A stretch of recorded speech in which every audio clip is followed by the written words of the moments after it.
Hello everyone! So another chismis na naman at meron ako i-chismis sa inyo. Alam nyo ba, dito sa bansang Hungary, ito yung ano namin, parang second day na namin dito.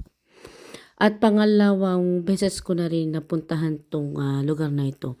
Parang 2 years ago nandito rin kami. Ang pangalan pala ng lugar na ito ay Celje.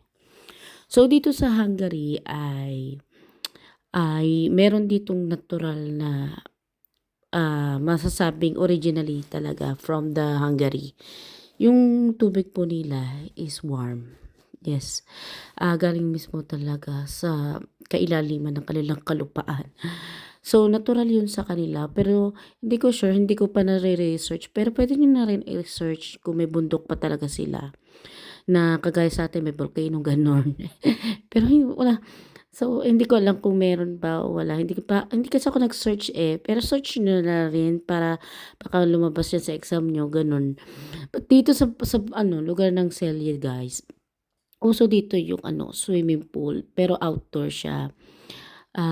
Yan, outdoor. Hindi ko alam kung ino-open din nila to ng winter kasi nga may tubig sila dito na natural na warm talaga siya.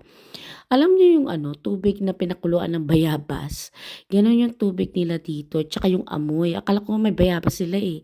Gano'n yung tapos yung kulay kuhang-kuha, oh, 'di ba? Ang ano 'yan, ang init niyan sa katawan guys, para 'yan ano 'yan, eh, nakalagay diyan is 30 degrees, o gano'n siya kainit. Yun lang naman ang tsismis ko sa inyo. Bye-bye.